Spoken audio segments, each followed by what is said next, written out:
పిల్లల నుంచి పెద్దవాళ్ళ వరకు ఎంతో ఇష్టంగా తినే కొబ్బరి జూన్ రెడీ. టుడే మనం కొబ్బరి జున్ను చేసుకుందాం. దానికోసం మనం కొబ్బరి ముక్కల కింద కట్ చేసేసుకుందాం. ఫస్ట్ మనం తీసుకున్న కొబ్బరిని ఇలా వెనకాల మొత్తం చెక్కు మొత్తం తీసేసి ఇలా చిన్న చిన్న పీసెస్ కింద కట్ చేసుకోవాలి.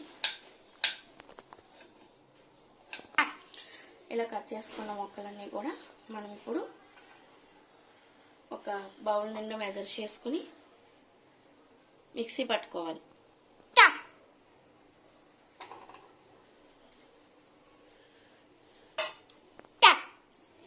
ఇలాగ క్లాత్లో వేసుకుని ఈ కొబ్బరి పాలను మొత్తం పిండేసుకోవాలి.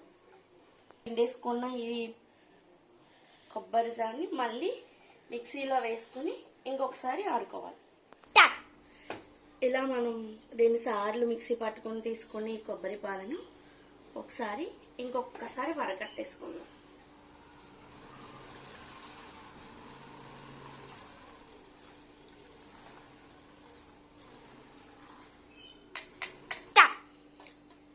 దీంట్లోనే కొంచెం ఒక పావు కప్పు పాలను తీసి పక్కన పెట్టుకొని మనం జున్ను ఫార్మేషన్కి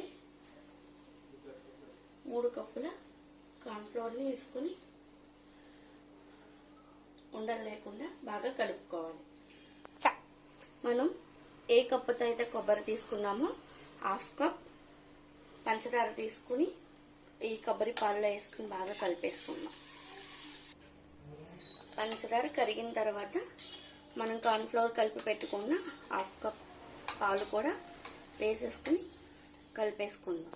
ఇప్పుడు కొంచెం స్టవ్ వెలిగించుకుని మనం కలుపుకున్న ఈ కొబ్బరి పాల మిశ్రమాన్ని స్టవ్ మీద పెట్టి కలుపుతూ ఉండాలి. ఎందుకంటే అడుగు పట్టేస్తుంది. కలపకుండా ఒకసారి ఆపిన అడుగు పట్టేస్తుంది. ఇలా ఈ పాలు మొత్తం చిక్కగా దగ్గర పడేంత వరకు కలుపుతూనే ఉండాలి. ఇంకాస్త చిక్కబడితే దగ్గర పడిపోతుంది.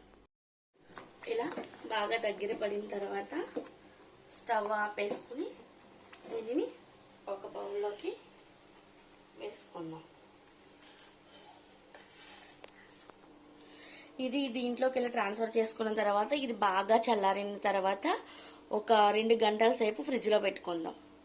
ఫ్రిడ్జ్లో నుంచి తీసిన తర్వాత మనము జున్ ఫార్మేషన్ ఎలా ఉన్నదని ఒకసారి చూసుకుని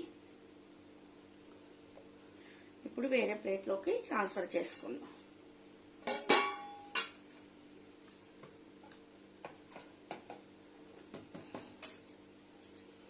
ఇప్పుడు పిల్లల నుంచి పెద్దవాళ్ళ వరకు అందరికీ ఎంతో ఇష్టమైన జున్ రెడీ. పిల్లల నుంచి పెద్దవాళ్ళ వరకు ఎంతో ఇష్టంగా తినే కొబ్బరి జున్ రెడీ.